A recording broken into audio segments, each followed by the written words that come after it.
So hello and welcome to my channel. In this video, I will tell you the whole strategy of CA Inter Law, that how I prepared from 23 marks in my first attempt to 69 marks in my second attempt, how I scored such a difference in the marks in my second attempt. So first start with the teacher.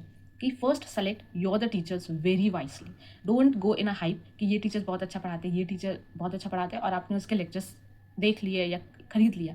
Don't go in a hype. आपको जो teachers के आपको lecture बहुत अच्छे से समझ में आते हैं, आप वही टीचर्स के लेक्चर्स पे जाना प्लीज़.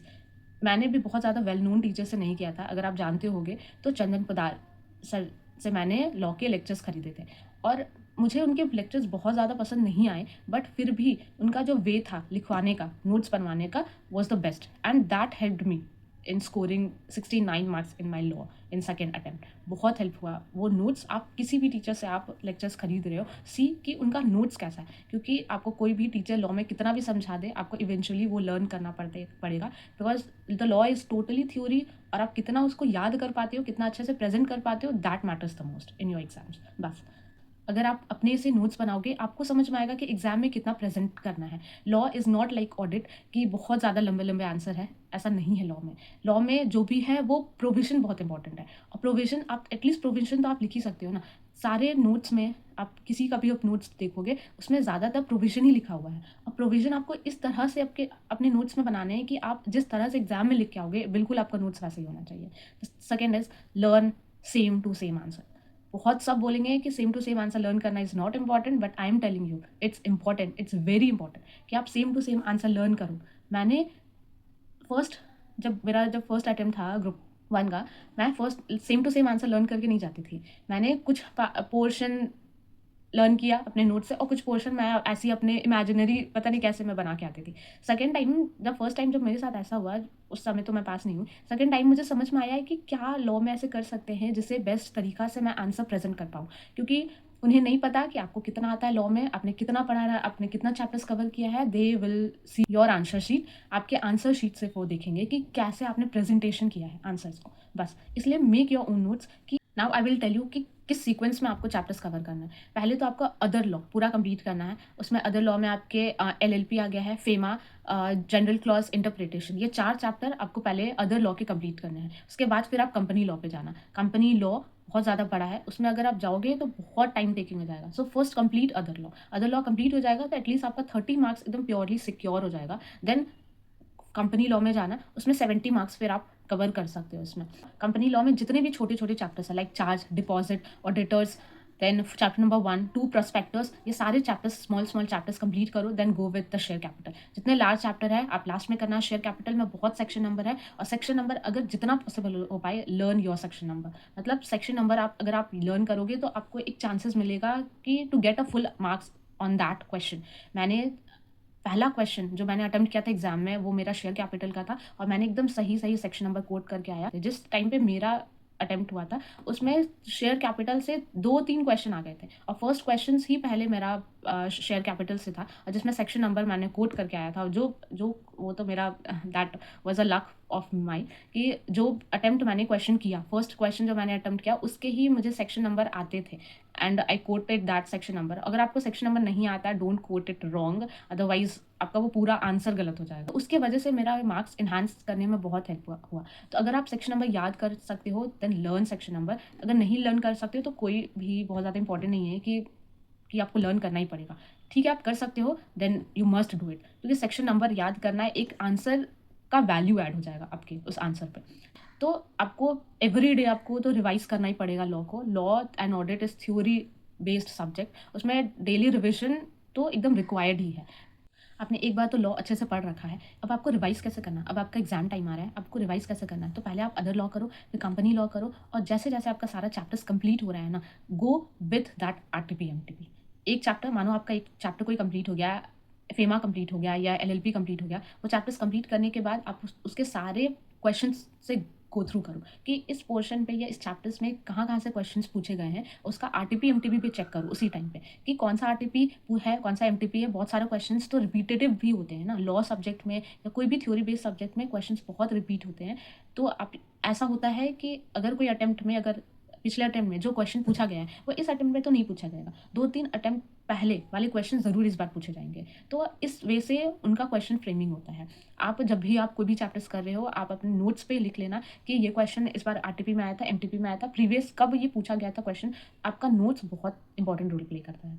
आपका कोई भी सब्जेक्ट में, स्पेशली थ्योरी बेस्ड सब्जेक्ट में, your notes plays an important role, जिसमें आपका नोट्स डिसाइड करता है कि आपको एग्जाम में कितने मार्क्स आने वाले हैं। अगर आपका नोट्स बहुत ज़्यादा अच्छे से बना हुआ है, नोट्स मतलब कि कोई भी आंसर पॉइंट्स में होना चाहिए कि आपको वो ईजिली रिकॉल करने में बहुत हेल्प को हो। इतने लंबे लंबे पैराग्राफ लिख के आपका वो एग्जामिनर आपका चेक भी नहीं करेगा और आपको खुद भी लर्न करने में दिक्कत होगा। सो पॉइंट्स के थ्रू जाओ कि पॉइंट्स आपको इजीली रिकॉल हो जाएंगे और वो एग्जामिनर बस वो पॉइंट्स दिखता है कि ये पॉइंट्स में ये चीज़ें लिखी है, मतलब वो सारे क्वेश्चन के कंडीशन फुलफिल हो रहे हैं, ये पॉइंट्स ठीक है, ये पॉइंट्स ठीक है, और वो अंडरलाइन भी करना है। आपका नोट्स बहुत अच्छे से बना हुआ है। मैं बार बार क्यों बोल रही हूँ कि नोट्स बहुत इंपॉर्टेंट रोल प्ले करता है, क्योंकि सच में वो बहुत ज़्यादा इंपॉर्टेंट रोल प्ले करता है।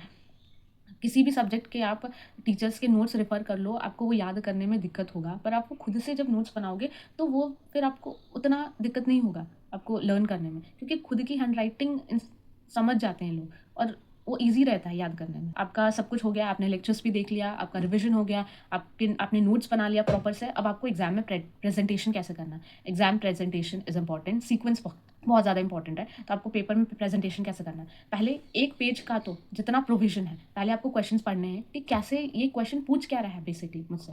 तो वो क्वेश्चन पढ़ के आपको प्रोविजन डिसाइड करना। आपको तो इतना बार रिविजन हो जाना चाहिए आपका लॉ का कि आपको इंस्टेंटली वो प्रोविजन याद आए कि इस क्वेश्चन में कौन सा प्रोविजन लगाना है, क्या पूछ रहा है। प्रोविजंस आपको फर्स्ट पेज में, लाइक अगर आपका आंसर, अगर वो क्वेश्चन 5 मार्क्स का है तो पहला पेज तो आपका पूरा प्रोविजन होना चाहिए, पूरा प्रोविजंस। टीचर्स या बहुत कोई ऐसे स्टूडेंट बोलते हैं कि that length of the answer does not matter, it matters, it matters. अगर आपका आंसर एक पेज में है तो आपको कितने मार्क्स मिलेंगे, 2 मार्क्स, 3 मार्क्स हाईएस्टली, उससे ज़्यादा नहीं। पर आपका आंसर 2 पेज का है तो वो आंसर जो चेकर है उसको भी लगना चाहिए कि हाँ बच्चे ने कुछ तो लिखा है। आपका एक पेज प्रोविजन का होना चाहिए, दूसरा पेज फैक्ट्स एंड उसके नीचे कंक्लूजन होना चाहिए। पहला पेज जो प्रोविजन का है ना, इस वे से आंसर आपको लिखना है and right answer always in point.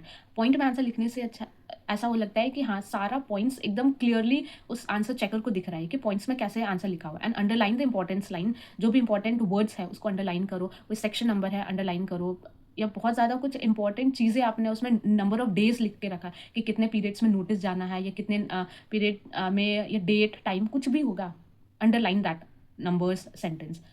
ऐसे प्रेजेंटेशंस करना आपको प्रोविजंस का। फैक्ट्स में जो क्वेश्चंस में लिखा है, जो भी फैक्ट्स पूछ रहा है वही आपको फैक्ट्स में अलग से कुछ दिमाग ही नहीं लगाना है कि फैक्ट्स में क्या लिखना है। सेम टू सेम जो क्वेश्चन में लिखा हुआ है, जो क्वेश्चंस में पूछ रहा है, बस वही लगाना है कि इन द प्रेजेंट केस क्या बोला गया है, वही फैक्ट्स में लिखना है। नाउ कंक्लूजन में आपको ऐसा नहीं है कि प्रोविजन की तरह, फैक्ट्स की तरह 4-5 लाइन लिख के आना है, नहीं। आप 2 लाइन भी लिखोगे कंक्लूजन्स के लिए तो मोर देन इनफ हो जाएगा कि इसमें आप इस बात से अग्री करते हो या नहीं अग्री करते हो, तो देन येस और नो। या तो बस जो प्रोविजन में जो और लाइन है ना, बस वही का 1-2 लाइन जो बहुत इंपॉर्टेंट है, बस वही आप कंक्लूजन में अटैच करोगे।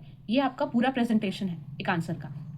प्रोविजंस के अगर कोई आंसर 3 मार्क्स 5 मार्क्स का है ना, तो आपको कैसे वो चेकर आपको अलॉट करता है मार्क्स, पहले तो 3 मार्क्स वो प्रोविजंस के देगा, 1 मार्क्स फैक्ट्स के देगा और 1 मार्क्स कंक्लूजन का देगा। ऐसा मत करना है फैक्ट्स, अगर बहुत, मेरा ऐसा था कि अगर कोई आंसर लिखने में बहुत टाइम टेकिंग लग रहा है तो मैं उसमें फैक्ट्स मैंने नहीं लिखा था। पर कोई आंसर अगर आपका छोटा लग रहा है कि लेंथ बहुत ज़्यादा एक्सीड नहीं कर रहा है, 2 पेज का, मैंने जब गई मैं एग्जाम सेंटर में, तभी मेरा वो डिसाइड हो गया कि सारा आंसर एटलीस्ट मुझे 2 पेज के तो लिख के आने, 2 या 2.5 पेज का, उससे कम तो लिखना नहीं है। तो अगर कोई आंसर आपको बहुत ज़्यादा छोटा हो रहा है कि वो 2 पेज का नहीं फुलफिल कर पा रहा है, तो आप उस पर फैक्ट्स ज़्यादा बड़े लिखो। और जो आंसर का प्रोविजन ही बड़ा है उसमें तो आपको फैक्ट्स लिखने की नीड नहीं है। अगर बहुत ज़्यादा टाइम है तो आप फैक्ट्स लिख सकते हैं, पर ज़्यादा फैक्ट्स मत लिखना है, क्योंकि टाइम की शॉर्टेज भी रहती है, आपको विद इन टाइम फ्रेम वो पूरा सब्जेक्ट कंप्लीट करना है। ठीक है, आपका डिस्क्रिप्टिव पेपर तो कंप्लीट हो गया। नाउ एमसीक्यू, जो भी आपको पेपर कैसे उठाना है, तो आपका जो भी बेस्ट आंसर्स है, आपको जो भी आ रहा है, अदर लॉ आप उठाना। अदर लॉ पे तो बहुत अच्छे से आपने पढ़ रखा है, तो अदर लॉ उठाओ। कंपनी लॉ अगर बहुत अच्छे से आपका हुआ है तो आप कंपनी लॉ उठाओ और उसको 3 बेस्ट आंसर्स आप पहले ही प्रेजेंट करो। 3 बेस्ट आंसर जो भी आपको लगता है कि इसमें मुझे सेक्शन नंबर भी याद है, मैं बहुत अच्छे से इसको लिख सकती हूँ, आप बस वही आंसर उठाओ। 3 आंसर बेस्ट आंसर आपके होने चाहिए। उसके बाद फिर आप एमसीक्यू उठाना कि एमसीक्यू का क्या, एमसीक्यू आपका जब सॉल्व हो जाएगा उसके बाद जो भी रिमेनिंग जो क्वेश्चन है फिर आप उसको करना। पेपर में चेकर सबसे इंपॉर्टेंट, वो 3 आंसर जो आपका बेस्ट आंसर है पहला का, वो दिखता है। अगर आपका स्टार्टिंग का ही, अगर आपका पेपर में बहुत कटा हुआ आंसर, स्टूडेंट क्या करते हैं, आंसर उसने लिखा, उसे लगा गलत है, वो लंबे-लंबे लाइन से एकदम मतलब काट देते हैं और पूरा पेज एकदम गंदा हो जाता है। Don't do this. वो इंप्रेशन क्या पड़ रहा है वो पेपर चेकर पे कि वो बच्चा कन्फ्यूज़ है इस आंसर को लेके, और अगर उसको लगेगा कि आप कन्फ्यूज़ हो तो वो भी एक बार और भी ध्यान से देखेगा कि इसने काटा है, मतलब कुछ तो इसको लग रहा था कि गलत है, इसकी वजह से इसने आंसर काटा है। वो और ध्यान से उस आंसर को चेक करेगा। और आंसर देखने में भी अच्छा नहीं लग रहा है तो वो समझ जाएगा कि इसको बहुत ज़्यादा कॉन्फिडेंस नहीं है, और वो आगे का भी आंसर वैसे ही लिखने वाला है जिसमें बहुत ज़्यादा उसको कॉन्फिडेंस नहीं होगा। तो first and second answer write it as neatly you can do without cutting any of the single line. बहुत अच्छे से आप लिखो। तो most important is the mindset. जब भी आप एग्जाम हॉल में एंटर करो, आपका माइंडसेट कैसा है। बोलते हैं कि एक आंसर 5 मिनट में लिख लेना, 10 मिनट में लिखना, वो तो मुझसे होता ही नहीं था।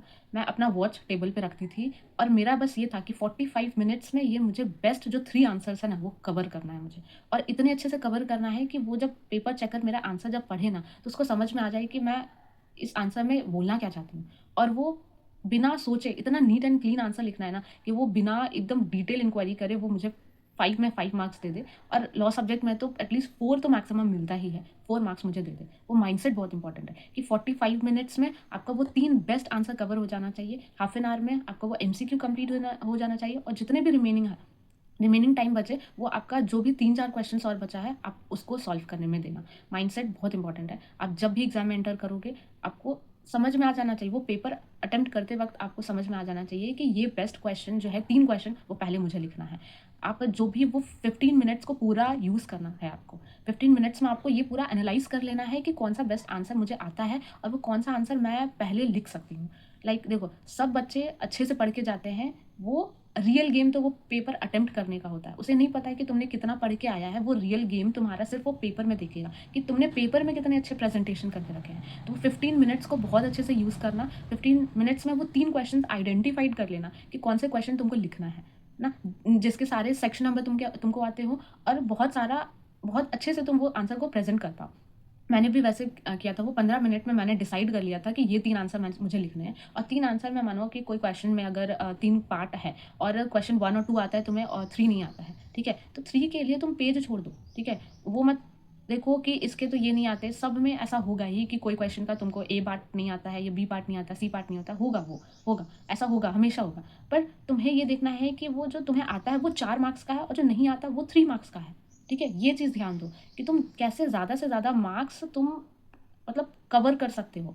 पहले तो यही देखना है, उसके बाद फिर तुम ध्यान देना कि तुम्हें क्या नहीं आता है, ठीक है। पहले 50 प्लस तो तुम मार्क्स पेपर में सिक्योर कर लो, 70 में से एटलीस्ट 50 मार्क्स तुम सिक्योर कर लोगे पेपर पे, then you will get the confidence कि हाँ एटलीस्ट 50 मार्क्स का तो मैंने किया है, और बाकी का अब एमसीक्यू में हो जाएगा कवर। मेरा जब 69 मार्क्स आया था तो मैंने पेपर में ऑलमोस्ट 70 में से पेपर में तो मुझे 51 या 52 ऐसे आए थे। बाकी सब मेरा मार्क्स एमसीक्यू से आया था। एमसीक्यू में तो कुछ गलत भी हो जाता है, पर डिस्क्रिप्टिव आंसर बहुत इंपॉर्टेंट है, वो प्रेजेंटेशंस बहुत important. I am repeating all the points again. पहले तो लेक्चर्स, टीचर्स के लेक्चर्स बहुत इंपॉर्टेंट रोल प्ले करते हैं। अगर बहुत ज़्यादा नेम फेम वाले टीचर्स नहीं है फिर भी आप उनसे कर रहे हो, और अगर आपको समझ में आ रहा है देन गो विद इट। कि ऐसा मत डाउट करना है कि ये टीचर्स का तो बहुत ज़्यादा नाम भी नहीं। इंटर में स्टूडेंट को बहुत डाउट होता है, और बहुत स्टूडेंट तो गलती कर देते हैं टीचर्स के लेक्चर्स लेने में। तो अगर आपको समझ में आ रहा है, अगर वो जो पढ़ा रहे हैं टीचर अगर आपको समझ में आ रहा है, गो विद इट। टीचर्स के लेक्चर्स कंप्लीट करने के बाद आपको वो चैप्टर्स का रिविजन करना, और जैसे आप वो चैप्टर रिवाइज कर रहे हो आप उसके सारे क्वेश्चन एक बार गो थ्रू करो कि इसमें कौन से क्वेश्चन है और कौन सा क्वेश्चन कौन सा अटेम्प्ट में पूछा गया है। Now make your notes. अपने को नोट्स बनाना है, और जब भी आप रिवाइज कर रहे हो ना अपने नोट्स से ही बार बार रिवाइज करना। कि कोई भी टीचर्स के नोट्स को अगर आप किसी से भी पढ़ रहे हो, अगर सर का नोट्स है, अगर आपने कोई टीचर से लेक्चर्स लिया है और आपके उसको बुक मिले हैं तो आप बुक के ही नोट्स रिवाइज करो। पर अगर आप खुद के नोट्स बनाओगे then that will be better. तो आप जब भी आप नोट्स बुक के नोट्स से रिवाइज करो या खुद के नोट्स से रिवाइज कर रहे हो तो revise it before exam. You have to revise law subject entire 3 times at least. अगर आप 2 बार भी एग्जाम में, जैसे 1.5 डेज होता है, तो 1.5 डेज में कैसे प्रिपेयर करना है। आपको इतना बार आपने उस सब्जेक्ट को पढ़ रखा है कि वो 1.5 डेज में आपको टाइम नहीं लगे कोई भी वो कंसेप्ट रिवाइज करने में। आपको इतना रिवाइज कर लेना कि आपने 1 बार 2 बार आंसर पढ़ा और आपको याद हो गया। रिवाइज एग्जाम टाइम तो आपको रिविजन करना है एटलीस्ट 2 बार। 1 बार तो बच्चे क्या करते हैं कि टाइम है नहीं, 1.5 डेज़ में टाइम नहीं है, वो एक दिन में ही बस एक बार रिवाइज़ किया, बस हो गया। वो सेकंड टाइम रिविज़न ही नहीं कर पाते, क्योंकि वो स्लो एकदम मतलब रिवाइज़ करते हैं, और पता है बहुत ज़्यादा वास्ट है, पर एटलीस्ट तो 2 टाइम्स तो रिवाइज़ करना पड़ेगा ना। 1 टाइम से अगर आप रिवाइज़ करके जाओगे तो आपको कितना ही याद आएगा एग्ज़ाम में। आप 2 बार रिवाइज़ करोगे तो आपको याद आएगा। फर्स्ट टाइम तो आपको वो रिकॉल करने में टाइम लगता है कि हाँ, अब इतना दिन हो गया है पढ़ा हुआ, अब तो फर्स्ट टाइम बस रिकॉलिंग होता है। फर्स्ट टाइम बस ऐसे रिवाइज़ होता है। सेकंड टाइम वो आपको लर्न होता है कि हाँ, एक्चुअल में अब ये क्या है इस सब्जेक्ट में, कौन-सा क्वेश्चन कैसे लिखना है, कौन-सा प्रोविज़न्स में क्या पूछा जा रहा है, अंडरस्टैंडिंग भी बहुत इम्पोर्टेंट है। So in this video I have covered the entire strategy जो मैंने पर्सनली यूज़ किया है, कि क्या क्या थिंग्स मैंने यूज़ किए थे अपने एग्ज़ाम के टाइम पे। मतलब प्रेजेंटेशंस मैंने बताया कि कैसे कैसे प्रेजेंटेशन करना है आपको, पेपर में 2 पेज का आंसर होना चाहिए, किस सीक्वेंस में लिखना है, कैसे नंबर ऑफ क्वेश्चंस आपको किस सीक्वेंस में अटेम्प्ट करना है, कि जो भी आ रहा है आपको पहले लिखना है, जो नहीं आ रहा है फिर आपको बाद में देखना लास्ट में। जो आ रहा है वो पहले लिखो, फिर एमसीक्यू देखना, फिर जो नहीं आ रहा है, ये जो भी रिमेनिंग क्वेश्चंस है वो बाद में देखना, ठीक है। उसके बाद फिर मैंने आपको ये बताया कि आपको नोट्स बहुत अच्छे से मेंटेन करने हैं, कि नोट्स आपका बहुत इंपॉर्टेंट रोल प्ले करेगा आपको याद करने में। अगर आप वही नोट्स 3 टाइम्स 4 टाइम्स रिवाइज कर रहे हो, मतलब सोचो कि कितना इफेक्टिवली आप उस चीज़ को कर रहे हो। कि आपको मेरा तो मुझे अभी भी जब मैं ऑडिट पढ़ती हूँ ना, तो मुझे लॉ के आंसर कोई मुझे क्वेश्चन कोई पूछता था, मुझे पता था कि इस आंसर में क्या-क्या होगा, है ना? एग्ज़ैक्ट नहीं बता पाती थी, पर हाँ, समझ में आता था कि इस आंसर में क्या लिखना है। अभी भी मुझे इतना आंसर मतलब याद हो गया है ये। तो ऐसे बहुत अच्छे से आंसर लर्न करना है कि कोई भी तुमसे पूछे ना कि इस आंसर में क्या-क्या अगर होगा, तो तुम एकदम इंस्टेंटली बता पाओ। इतना तुमको रिविज़न करना है। हर सुबह अगर तुमको लॉ लग रहा है कि बहुत ज़्यादा डिफ़िकल्ट है या याद नहीं हो रहा है, डेली सुबह उसको रिवाइज़ करो। थ्योरी सब्जेक्ट में कोई अल्टरनेटिव नहीं है अगर तुम रिवाइज़ नहीं करोगे तो। बस वो एक ही चीज़ है कि तुमको रिवाइज़ करना है, बार-बार रिवाइज़ करना है। हर सुबह उठो, एक बार रिवाइज़ कर लो, फिर कोई और सब्जेक्ट करो। ऐसे करके एक-एक चैप्टर कवर करते जाओ, फिर नंबर ऑफ चैप्टर्स इंक्रीज़ करना कि आज 2 चैप्टर रिवाइज़ कर लिया, कल 2 चैप्टर रिवाइज़ कर लिया, इस वे में। So I have covered all the things in this one video. I hope it will help you all the strategy, and all the best for exams. And if you have any of the doubt regarding any of the subject or कोई भी chapters में कुछ doubt हो रहा है, so you can ask me. I will definitely reply on it. And yes, all the best for exams. And बहुत अच्छे से प्रिपेयर करो, एंड आई होप आप भी बहुत अच्छा स्कोर करो, एंड एग्जामिशन आपको भी आए इस सब्जेक्ट में। और लॉ में एग्जामिशन स्कोर करना इजी है। इजी तो मैं नहीं बोलूँगी, मैंने स्कोर किया एग्जामिशन, तो ऐसा नहीं बोलूँगी कि इजी है, but yes you can do it, है ना। प्रैक्टिकल सब्जेक्ट किसी किसी स्टूडेंट का प्रैक्टिकल स्ट्रेंथ होता है, किसी थ्योरी सब्जेक्ट स्ट्रेंथ होता है, तो मेरा वो थ्योरी पेपर स्ट्रेंथ था मेरा, इसलिए मैंने इतना 69 स्कोर किया। अगर आप लॉ में एटलीस्ट अगर जो भी मैंने स्ट्रैटेजी बताई आपको, अगर आप वो फॉलो कर लोगे तो आपको 50 प्लस तो डेफिनेटली आ जाएंगे। आपको बिल्कुल वरी करने की नीड नहीं है कि क्या 50 भी लाना बहुत मुश्किल हो जाता है किसी किसी के लिए, ऐसा नहीं होगा। जो भी मैंने स्ट्रैटेजी बताई, अगर आप वो करोगे, आप वो अप्लाई करोगे, आपको डेफिनेटली हेल्प होगी इस स्ट्रैटेजी से। So yes, I will meet you in the next video. So अभी के लिए बाय।